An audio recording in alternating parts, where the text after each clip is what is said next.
don't know our position.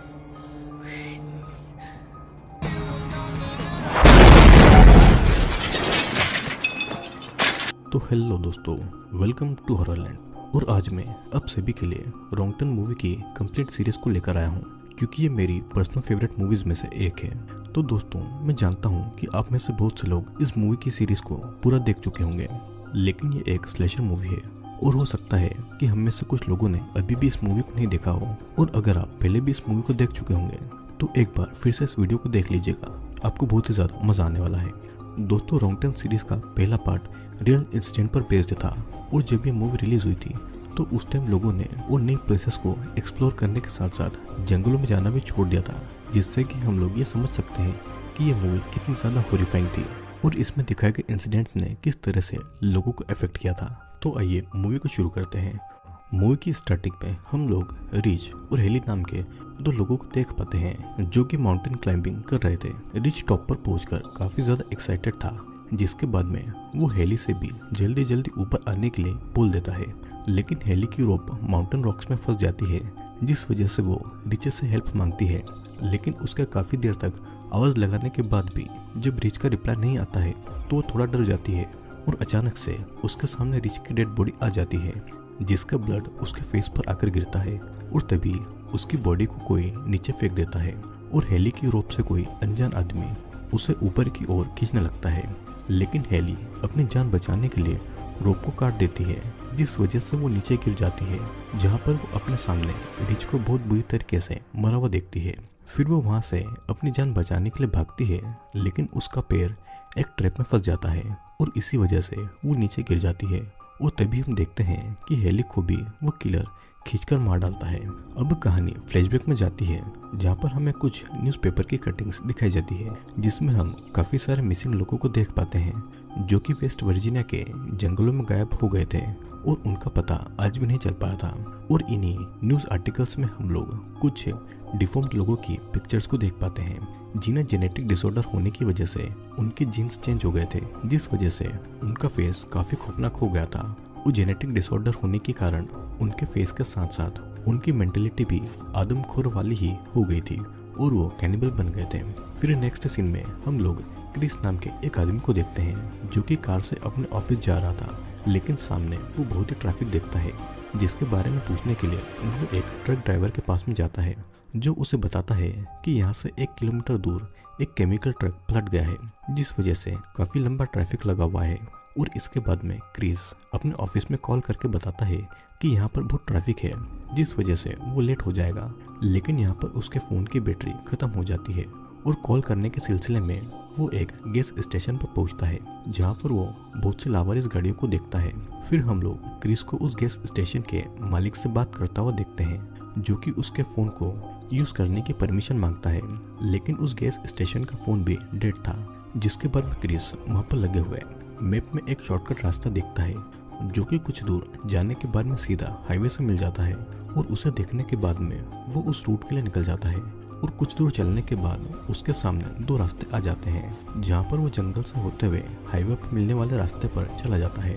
और वहाँ पर उसे एक डियर यानी कि हिरन की डेड बॉडी दिखाई देती है, जिसे देखने के चक्कर में सामने खड़ी हुई एक कार से उसका एक्सीडेंट हो जाता है और उस कार में जा रहे सभी लोग वहाँ पर आ जाते हैं। और क्रिस उन लोगों से गाड़ी को बीच रास्ते में खड़ी करने की वजह पूछता है, जिसके जवाब में जेसी उसे बताती है कि उनकी कार का टायर एक नुकीले तार में फंसकर पंचर हो गया है।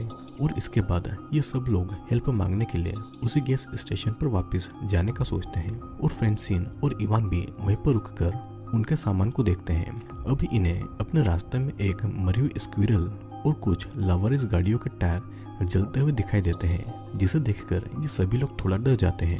और दूसरी तरफ हम लोग इवान और फ्रेंसिन को देखते हैं, जो कि जंगल में ही इंटीमेट होते हैं। इसके बाद में वे लोग कार में अपने सामान को देखने लगते हैं। तभी इवान को पास ही की झाड़ियों से कुछ आहट महसूस होती है, जिसे चेक करने के लिए वो वहाँ जाता है, लेकिन काफ़ी देर तक उसके नहीं लौटने की वजह से फ्रेंसिन भी उसके पीछे इवान को ढूंढने जाती है, जहाँ पर उसका शू दिखाई देता है। और थोड़ा सा आगे जाने पर उसे एक कटा हुआ कान दिखाई देता है और वो देखकर फ्रेंसिन बहुत ही ज़्यादा डर गई थी। वो कुछ समझ पाती उससे पहले ही एक म्यूटेंट पीछे से आकर फ्रेंसिन को बेरहमी से मार डालता है। फिर नेक्स्ट सीन में हम लोग उन सभी फ्रेंड्स को देख पाते हैं जो कि चलते चलते एक अबेंडन हाउस तक पहुंच जाते हैं, जहां पर उन्हें और भी काफी ज्यादा लॉस्ट कार्स दिखाई देती है, जिन्हें देखकर वे लोग उस घर को एक्सप्लोर करने जाते हैं। लेकिन उस घर में उन्हें काफी सारी वियर्ड चीजें दिखाई देती है। वहां पर उन लोगों को बहुत सारे चश्मे और कार की चाबियां भी मिलती है। क्रिस को फ्रिज में लोगों के कटे हुए बॉडी के पार्ट्स डब्बों में रखे हुए दिखते हैं और कार्ली को एक बाथटब में किसी का हाथ दिखाई देता है। और ये सारी चीजें देखने के बाद में वे लोग वहां से जल्दी निकलने का डिसाइड करते हैं। लेकिन तभी वो म्यूटेंट्स उन लोगों की कार के साथ वहां पर आ जाते हैं, जिनसे बचने के लिए वे लोग उसी घर में ही छिप जाते हैं। और हम उन सभी म्यूटेंट्स को अंदर आते हुए देखते हैं, जिनका फेस काफी ज्यादा खौफनाक था। फिर वो लोग फ्रेंसिन की बॉडी अंदर लाते हैं और अपने बचरिंग टेबल पर उसे लिटाकर उसके टुकड़े टुकड़े करके उसे खा लेते हैं।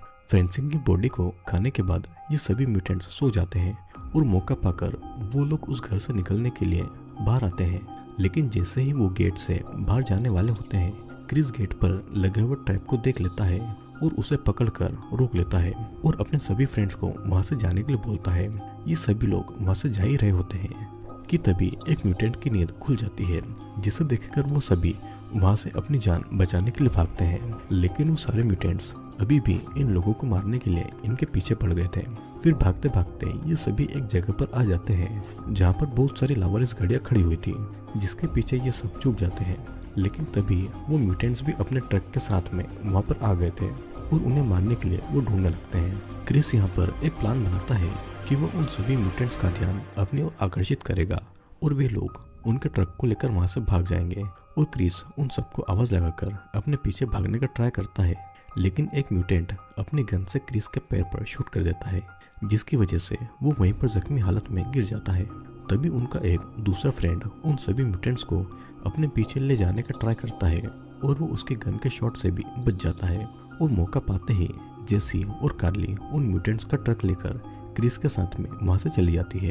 अब थोड़ा आगे पहुंचने के बाद उन्हें उनका फ्रेंड दिखाई देता है, जिससे कि वे लोग जल्दी से ट्रक में आने का बोलते हैं। लेकिन पीछे से उसे एक म्यूटेंट किलर अपने बो से शूट करके उसे मार डालता है, जिसकी डेथ से उन सभी दोस्तों को काफी बुरा लगता है। लेकिन वे लोग अपनी जान बचाने के लिए वहां से भाग जाते हैं। अब थोड़ा आगे जाने पर उनके सामने एक पेड़ की ब्रांच आ जाती है, जिस वजह से वो अपना ट्रक रोकते हैं और ट्रक रुकते ही उसका पहिया जमीन में धस जाता है, जिस वजह से वो आगे नहीं बढ़ पाते और पैदल ही अपने सफर को जारी रखते हैं। अब उन्हें चलते चलते सुबह से शाम हो जाती है, जिस वजह से वो थक भी जाते हैं और रुककर थोड़ा रेस्ट करने की सोचते हैं। जहाँ पर कार्ली उन्हें एक वॉच टावर दिखाती है, जिसे देखकर वो काफी ज्यादा खुश होते हैं और उस वॉच टावर के ऊपर चढ़ जाते हैं। ऊपर जाने के बाद में वे लोग उस पूरे जंगल को देखते हैं, जो कि काफी ज्यादा विशाल और बहुत ही घना था। और इसके बाद में वे लोग उस जगह को एक्सप्लोर भी करते हैं, जहाँ पर जेसी को एक फर्स्ट एड किट दिखाई देती है, जिससे कि वो क्रिस के जख्म पर उसकी पट्टी करती है। तभी कार्ली को वहाँ पर एक रेडियो मिल जाता है, जिसकी मदद से वे लोग अपने पास के पुलिस स्टेशन पर कांटेक्ट करने की कोशिश भी करते हैं, लेकिन उन्हें सामने से कोई भी रिप्लाई नहीं मिलता है। और तभी क्रिस ये नोटिस करता है कि वो तीनों म्यूटेंट्स उन्हें ढूंढते ढूंढते उस वॉच टावर तक आ गए हैं, जिन्हें देखने के बाद में वो उन सभी को छिपने का बोलते हैं। लेकिन तभी उनके रेडियो से पुलिस का रिप्लाई आता है, जिसकी आवाज़ वो म्यूटेंट्स भी सुन लेते हैं और वो समझ जाते हैं कि ये लोग वॉच टावर के ऊपर हैं। पुलिस उन सभी से उनकी लोकेशन पूछती है, लेकिन इन सभी को इनकी लोकेशन के बारे में कुछ पता नहीं होता है, जिस वजह से पुलिस इन सभी लोगों की हेल्प करने के लिए नहीं आ पाती है। और तभी रेडियो के सिग्नल चले जाते हैं और हम उन म्यूटेंट्स किलर को ऊपर आता हुआ देख पाते हैं, जिनसे बचने के लिए क्रिस वहां पर रखी हुई वजनदार चीजों को वॉच टावर के गेट पर रख देता है, ताकि वो म्यूटेंट्स ऊपर नहीं आ सके। लेकिन वो म्यूटेंट्स नीचे से वॉच टावर पर आग लगा देते हैं, जिसके बाद में वे लोग अपनी जान बचाने के लिए वहां की एक विंडो को तोड़ देते हैं और डिसाइड करते हैं कि हम सब इन बड़े से पेड़ की ब्रांचेस पर जंप करेंगे। क्रिस पहले जाता है और उसे जिंदा देखकर जेसी और कार्ली भी एक एक करके उन ट्रीज की ब्रांच पर कूद जाती है। लेकिन वहां से कूदते हुए उनको वो किलर देख लेते हैं, जिसके बाद में वो भी उन ब्रांचेस पर चढ़ जाते हैं। और इन सब के दौरान एक म्यूटेंट्स कार्ली के पीछे आ जाता है और अपना हैमर कार्ली के मुंह में घुसाकर उसे बेरहमी से मार डालता है, जिसे देखकर क्रिस और जेसी दोनों इमोशनल हो जाते हैं। लेकिन वे लोग अपनी जान बचाते हुए वहां से भाग जाते हैं और क्रिस यहाँ पर जेसी को बताता है कि मैं उस किलर को अपनी तरफ बुलाऊंगा और तुम इस ब्रांच को होल्ड करके रखना, और जैसे ही वो तुम्हारे सामने आएगा तुम इस ब्रांच को उस पर छोड़ देना। लेकिन जेसी इस बार उसे ऐसा करने से मना करती है और खुद ही उस म्यूटेंट को अपनी तरफ बुलाती है, और उसके सामने आते ही क्रिस उस ब्रांच को छोड़ देता है, जिसके बाद वो म्यूटेंट इतनी हाइट से नीचे गिर जाता है और उस वजह से वो बहुत ही ज़्यादा इंजर्ड हो गया था। जिसके बाद में वो म्यूटेंट्स काफ़ी गुस्सा हो जाते हैं और दोबारा से उनके पीछे पड़ जाते हैं। फिर हम देखते हैं कि क्रिस और जेसी वहाँ से निकलकर एक वाटरफॉल के पीछे छुप जाते हैं और वो रात वहीं पर बिताते हैं। अब अगली सुबह हम लोग उन दोनों को वहाँ से जाते हुए देखते हैं, जहाँ पर थोड़ा आगे जाने के बाद में उन्हें एक हाईवे दिखाई देता है, जिसे देखकर वो काफ़ी खुश होते हैं। लेकिन तभी वो म्यूटेंट्स उन पर हमला कर देते हैं और क्रिस को नीचे गिराकर जेसी को वहाँ से अपने साथ में ले जाते हैं। तभी क्रिस को वहाँ पर एक पुलिस की कार दिखाई देती है और वो उससे मदद मांगने के लिए वहाँ पर जाता है। वो सारी सिचुएशन के बारे में उस ऑफिसर को समझा रहा होता है कि तभी एक म्यूटेंट उस ऑफिसर की आंख पर अपने बॉस से अटैक करता है, जिसकी वजह से उसकी वहीं पर डेथ हो जाती है। क्रिस उसकी कार के नीचे छुप जाता है और फिर वो म्यूटेंट उस ऑफिसर की बॉडी को कार में रखकर वहाँ से चला जाता है। नेक्स्ट सीन में हम लोग जेसी को देखते हैं, जिसे उन किलर ने एक बेड पर बांध कर रखा हुआ था और वो उसे टॉर्चर कर रहे थे। तभी वहाँ पर वो दूसरा किलर उस पुलिस ऑफिसर की बॉडी को अंदर लेकर आता है, जिससे वे लोग काट कर खाने लगते हैं। और ये सब देखकर जेसी काफ़ी ज़्यादा डर जाती है और बाहर हम क्रिस को देखते हैं, जो कि जेसी की आवाज़ सुनकर उसे बचाने के लिए उस घर में आग लगा देता है और कार से उस घर का दरवाज़ा तोड़ते हुए उन म्यूटेंट्स पर अटैक कर देता है। वो एक किलर के सीने में एक नुकीले वेपन को घुसा देता है, जिसके बाद में वो जेसी को खोलने के लिए जाता है। लेकिन तभी पीछे से एक दूसरा किलर उस पर हमला करता है और वो उसे बस मारने ही वाला था कि तभी जेसी एक बो को उस किलर के सर में घुसा देती है, जिसकी वजह से वो किलर वहीं पर मारा जाता है। लेकिन अभी भी एक और किलर जिंदा था, जो इन दोनों पर अटैक कर देता है। लेकिन इस बार भी जैसे तैसे वो दोनों उससे बेहोश कर देते हैं। फिर क्रिस उनकी गन लेकर बाहर आता है और कार के फ्यूल टैंक पर शूट कर देता है, जिसके बाद में वहाँ पर एक बहुत ही बड़ा ब्लास्ट होता है और सीन यहाँ पर कट होता है। अब मूवी के एंड में हम लोग क्रिस और जेसी को देख पाते हैं, जो कि उन म्यूटेंट्स के ट्रक को लेकर वहाँ से चले जाते हैं और वे उसी गैस स्टेशन पर पहुँचते हैं। उन्हें वहाँ पर आता देखकर गैस स्टेशन के ओनर को लगता है कि इस ट्रक में वो किलर हैं और वो उसे मारने आ रहे हैं, जिनसे बचने के लिए वो गैस स्टेशन का ओनर अंदर चला जाता है और वहाँ पर छुपकर देखने लगता है। लेकिन तभी वो देखता है कि ट्रक के अंदर क्रिस और जेसी है। फिर क्रिस उस मैप को फाड़ देता है, जिसे देखकर उन्होंने वो रॉन्ग टर्न लिया था।